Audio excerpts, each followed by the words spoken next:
In today's video, I will walk you through how to change your Replit username and profile details.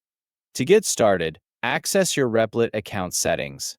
From your dashboard or workspace editor, look toward the lower left corner and click the Settings gear icon. You can also click your profile picture or avatar in the sidebar or top corner. Then choose Account or Settings from the menu. Once you're in the Settings page, make sure you're on the Profile or Account tab.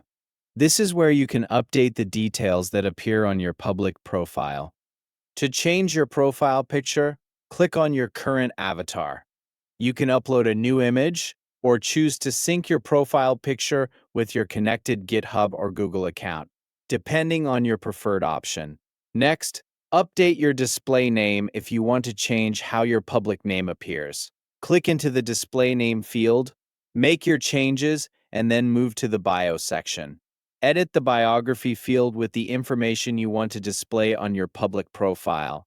After updating your profile picture, display name, and bio, scroll to the bottom of that section and click Save or Update to apply your changes.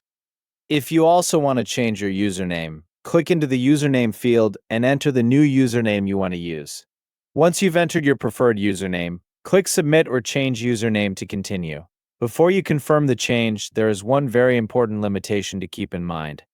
Replit typically allows you to change your username only once. Because of that, take a moment to carefully review the username you've entered. Double-check it for any typing mistakes.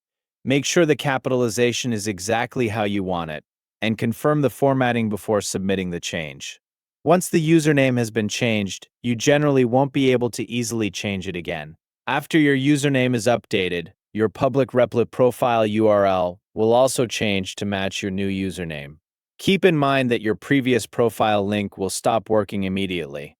Anyone who tries to visit your old profile URL or old project links using your previous username will receive a 404 error instead. If you shared your Replit profile or project links with other people before changing your username, those links will no longer point to the correct location. Any active links you've shared with collaborators will need to be updated so they use your new username instead. Once you've updated your profile details, saved your changes, changed your username if needed, and updated any shared links to match your new profile address, the process is complete. That's all you need to do to change your Replit username and update your profile details. Thank you for watching.